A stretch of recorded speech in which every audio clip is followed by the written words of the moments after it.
بسم اللہ الرحمن الرحیم۔ معزز ناظرین، السلام علیکم۔ تاریخ کی سب سے بدکار عورت، وہ عورت کون تھی؟ اس نے کون سا بہت بڑا گناہ کیا تھا؟ حضرت عیسیٰ علیہ السلام کی پیدائش سے چند سال پہلے کا واقعہ ہے کہ جب روم پر سیزر اگسطس حکومت کرتا تھا، فلسطین کی سرزمین پر اگسطس کا مقرر کردہ ایک گورنر ہیروڈلے کی حکومت تھی۔ ان دنوں فلسطین کی سرزمین تجارتی اور زراعتی اعتبار سے بہت اہم تھی اور یہ سلطنت روم کو بہت زیادہ پیسہ کما کر دیتی تھی۔ اس لیے یہاں کا گورنر ہیروڈلے روم کے سیزر کا بہت چہتا تھا۔ اس کے علاوہ ہیکل سلیمانی کی تعمیر نو کی وجہ سے ہیرولڈ یروشلم کی عوام یعنی یہودیوں میں بہت زیادہ مقبول تھا۔ ہیرولڈ کے استبل کے ایک ملازم کی بیٹی کا نام ہیروڈیاس تھا۔ ایک غریب گھرانے سے تعلق رکھنے والی اپنے حسن میں یکتا تھی۔ جیسے ہی ہیروڈیاس نے جوانی میں قدم رکھا، سارے یروشلم کی نگاہوں کا مرکز بن گئی۔ ہر شخص کی خواہش تھی کہ ہیروڈیاس اس کی بیوی بنے۔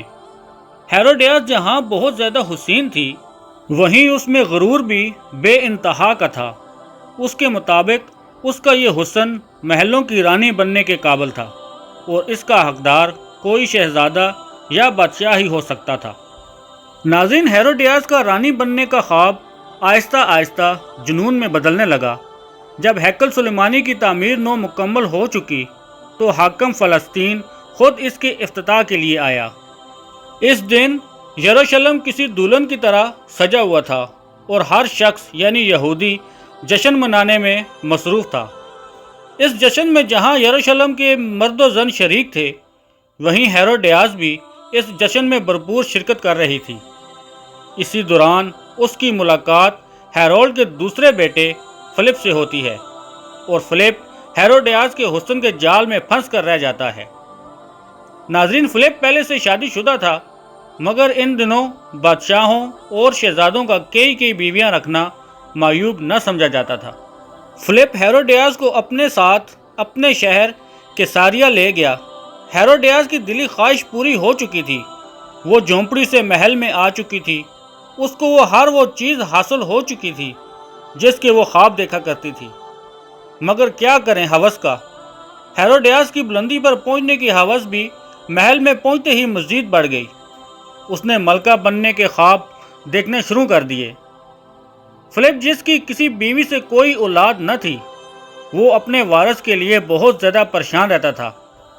ہیروڈیاس کی یہ خواہش تھی کہ وہ فلپ کو وارث دے اور کیساریا کی ملکہ بن جائے۔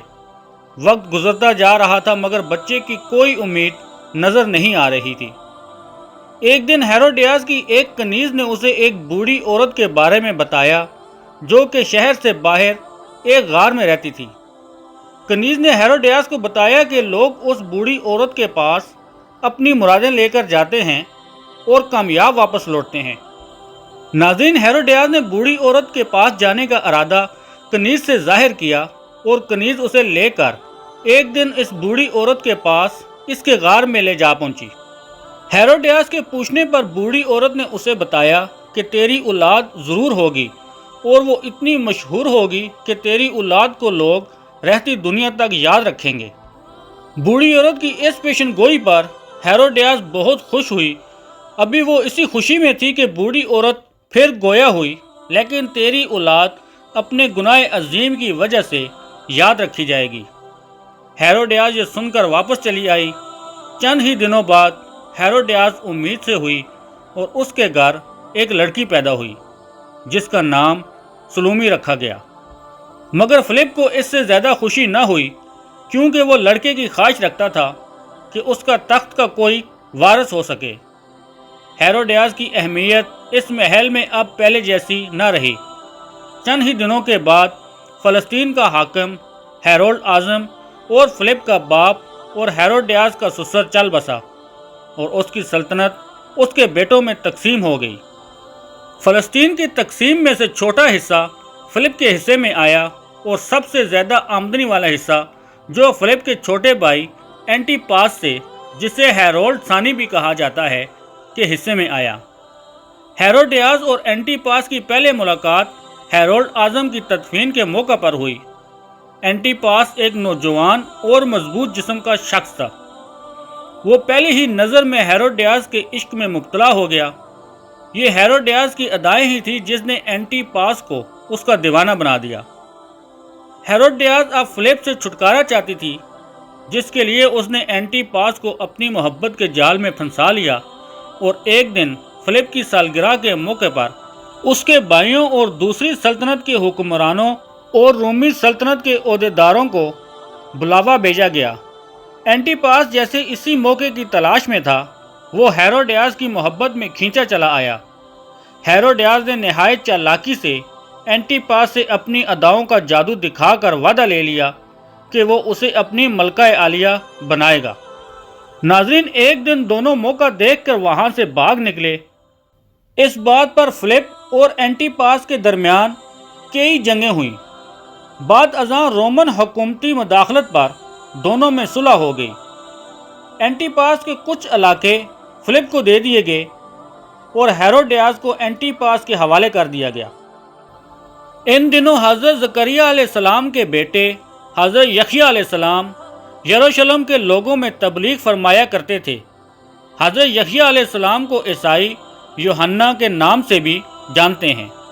آپ علیہ السلام کا انداز گفتگو نہایت شیریں اور نرم ہوتا۔ لوگ جوک در جوک آپ علیہ السلام کی باتیں سننے چلے آتے اور آپ علیہ السلام کی تعلیمات سے متاثر ہوئے بغیر نہ رہ پاتے۔